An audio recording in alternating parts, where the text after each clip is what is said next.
тавлоти тоҷикистону ҷаҳон аз радиои озодӣ тақдими шумост. ман шалогул хоҷа ҳастам. салом. дар барномаи имрӯз 12 июл ин мавзӯъҳоро дорем. муҳлати тӯлонии зиндон ба 7 нафар шаҳрвандони тоҷикистон дар қазияи кӯшиши тарк кунидани қатори сабсан гунаҳгор эълон шуданд.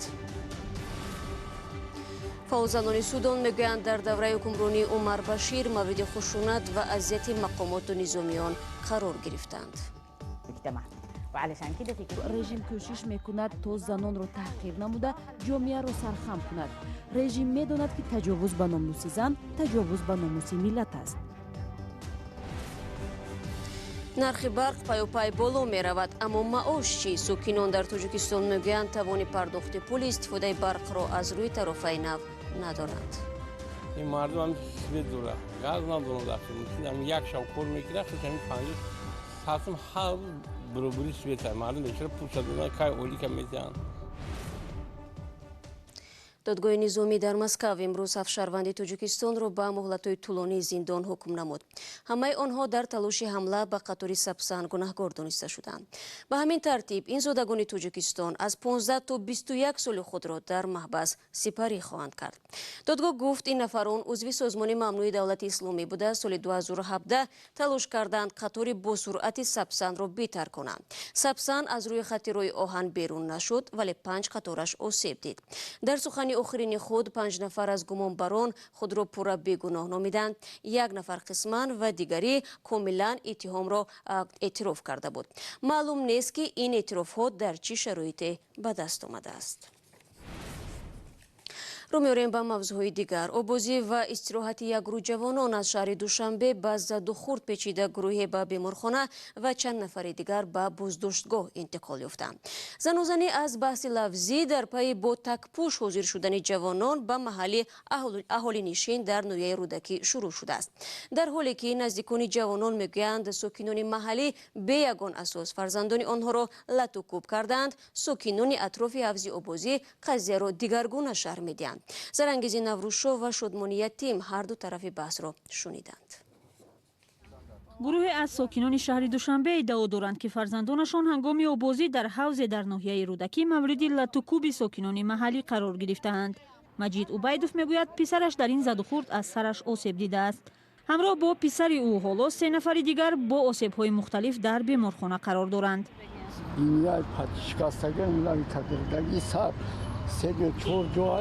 حالتی که با همین کنده که میزنن بگیم با کنده میزنن بعد بچه هم دستشان خل میکنه کنده در اینجای دست بچه هم میزنن کنده که میگردن. ба гуфтаи волидон сокинони минтақаи назди ҳавзи обозӣ аз он норозӣ буданд ки ҷавонон бо либоси такпӯш ба маҳалли аҳолинишин ҳозир шуданд. ташида мондем та мерем тарбуз мехарем тай турсик будея ки мардам та чипа тай турсик меишидан ҷанг бача бо бахшиш присидай ҳама каса задян авайош гирехтан иёра 3 кас монден 3 каса задян. занозании ҷавонон бо сокинони маҳаллӣ баъд аз зуҳри 10 июл дар маҳаллаи дарёободи ноҳияи рӯдакӣ сурат гирифтааст. гурӯҳи ҷавонон барои истироҳат ва обозӣ назди ҳамин ҳавз омаданд ва тавре шоҳидон мегӯянд онҳо бо либоси такпӯш барои харидани тарбуз вориди маҳалла шудаанд. задухурди аслӣ ҳам ҳудудан 1 километр дуртар аз ҷои обозӣ сурат гирифтааст. сокинони ҷамоати чимтепаи ноҳияи рӯдакӣ мегӯянд ҷавонон баъди баҳси кӯтоҳ бо як сокини маҳалла аз он ҷо аввал рафтанд, аммо пас аз 20 дақиқа дубора бо чанд мошин омада ба онҳо ҳамла карданд. 3 нафар истодагӣ будем, мошино қатъӣ омадан номерошон кандагӣ буд. як мошиниш лата пӯшондагӣ буд, номери қафош. 12-14 нафар фуромадан ай мошин сини хона дуромаданӣ шиданд ки мо пеш рафтем ин ҳаминҷа қабидан кулуламон кардан ҳам шапиданмон ки тавар қатиза қама янима кардем кантар дайром кард. руслан мегӯяд хабари латту кӯб шудани ӯ ва писарашро модари пиру бемораш шунида аз тарс ҳамон шаб фавтидааст. писари руслан ҳам дар ин занозанӣ аз чанд ҷои даст осеб дидааст. бо усу гирех хотама ба тавар зад рафтум айдамаш тавара руслан даст мегирам ба тавар зад дастам дардш маибшидаст.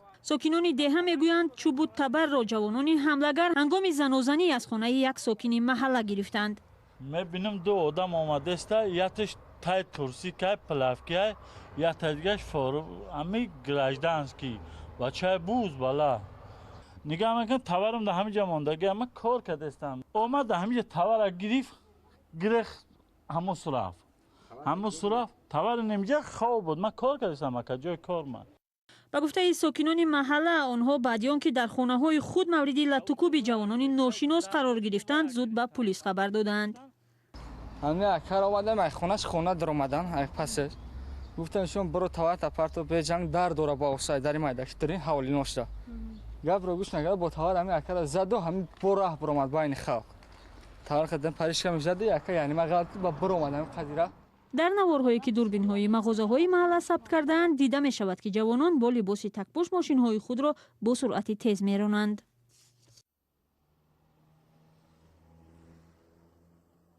در پی این زن و زنی از دو طرف چند نفر آسیب دیده، دو جوان دیگر حالا در بازداشت قرار دارند. در بیمارخانه استقلال که حالا 4 جوان آنجا بستری است به ما گفتند همه آنها آسیب سبک گرفتند. پلیس منطقه تحقیق حادثه را شروع کرده تا انجام تفتیش از شرح آن خودداری میکند. بر اساس حساب‌های رسمی تنها در 1 سال گذشته در شهر دوشنبه 14 مناقشه گروهی جوانان ثبت شده است که در آن کارد استفاده بردند.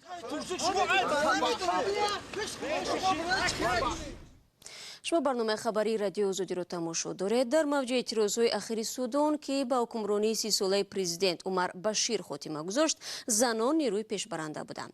شماری از این زنان در صحبت با خبرنگاری ریترز ابراز داشتند که در جریان راهپیمایی‌ها مورد خشونت و اذیت مقامات قرار گرفته بودند. جزئیات بیشتر از اسکندر خوجامیرزاده. ظاهراً بسیاری از زنانی که در اعتراضهای اخیر سودان اشتراک نموده به حکم 30 ساله پرزیدنت عمر بشیر نقطه تمت گذاشتند، ماه‌ها و حتی شاید سالها از زخم‌های جسمانی و روانیشان اذیت کشند. در ماه اپریل بعد برکناری پرزیدنت بشیر، شورای نظامی روی کار آمد.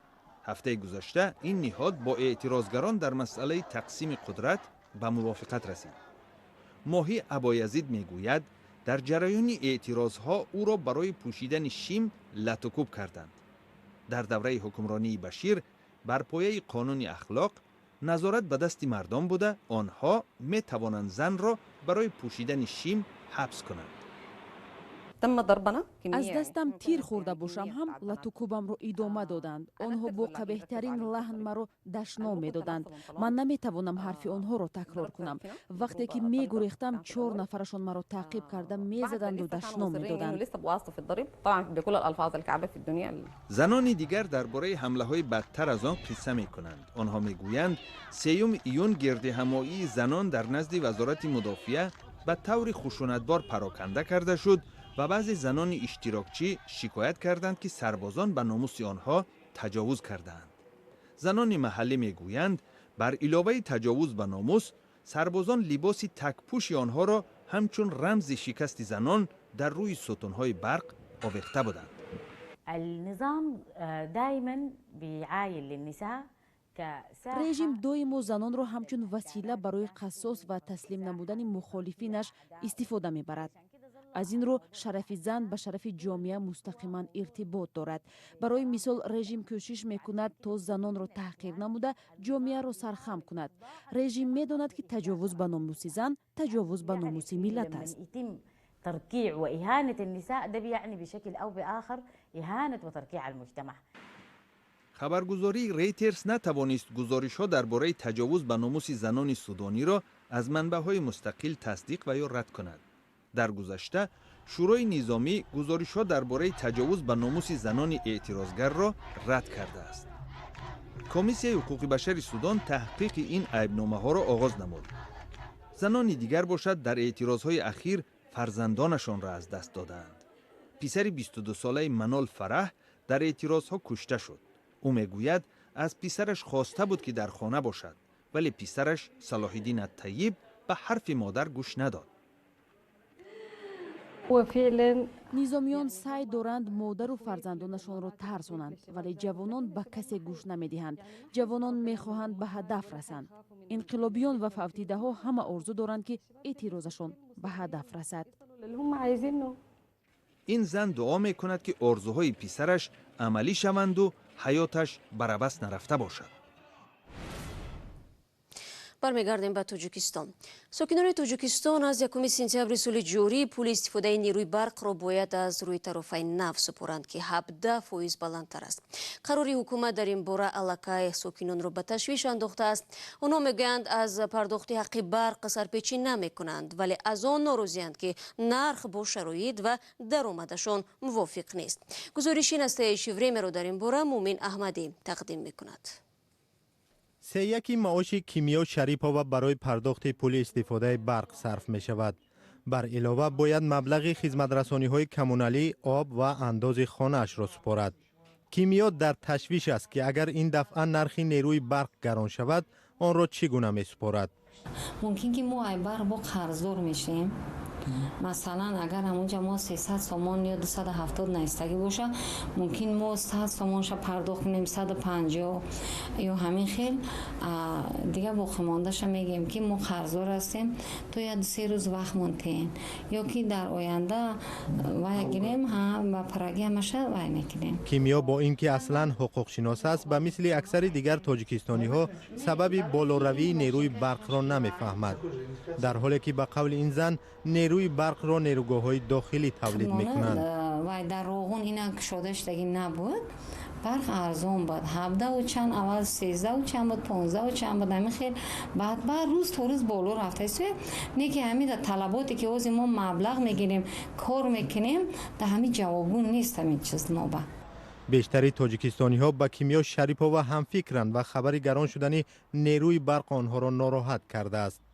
آنها میگویند سطح زندگی، معاش و درآمد تغییر نمی‌یابد اما انداز تا رفت بلند می شود. قرضداری اهالی در نزد شرکت برق تاجیک به این هم از 100 میلیون دلار زیاد شده است.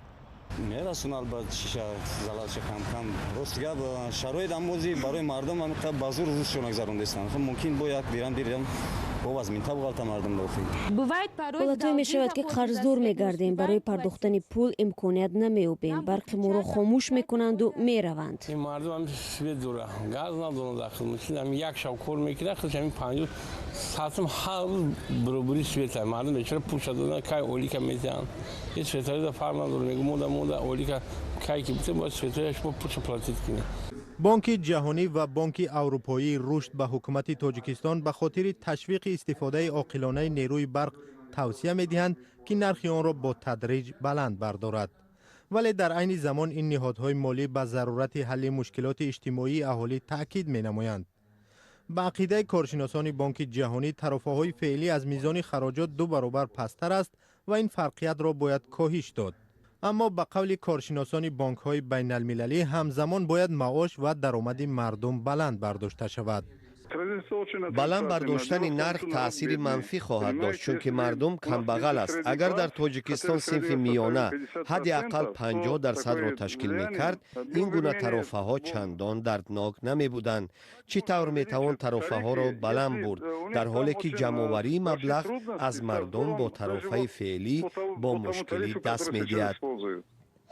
در این حالت بنابر گران شدن نرخ نیروی برق قیمت مواد خوراکه نیز زیاد می شود. حالا به این هم از ما اندازبندی از همه بلند است. اگر باز طرفه های اینفراساختاری را گران کنند از کدام حساب پرداختها تأمین می شوند. طرفه های نو از 1 سپتامبر سال جاری عملی خواهند شد. ساکنان تاجیکستان که حالا برای استفاده هر کیلووات ساعت نیروی برق حدود 20 دیرم پرداخت می کنند باید نزدیکی 23 دیرم سپارند. مقامات توجیک رسما تصدیق کردند که یک شهروند قرقیزستان با اتهام قاچاق تنباکو بازداشت شده است. در حکومت شهر اصفهان به رادیو زودی گفتند گازیبک میلیبایف با قاچاق تنباکو در حجم 30,000 دلار متهم دانسته می شود. میلیبایف فعلا در بازداشت است و از روی اتهام او را تا 5 سال زندان تهدید می کند. بینندگان عزیز، فرصتی که در اختیار داشتیم به پایان میرسد. از آنکه تا آخر برنامه ما را همراه بودید تشکر میگیم و همین گونه دعوت میکنیم که نوار و گزارش‌های جالب را از کانال ما در یوتیوب با نام آزادی ویدیو تماشا کنید. وبسایت رادیو آزادی نیز در خدمت شما عزیزان است و برای شما استراحت خوب میخواهیم. تا ملاقات در هفته نو. خدا نگهداری هر یک شما عزیزان باشید.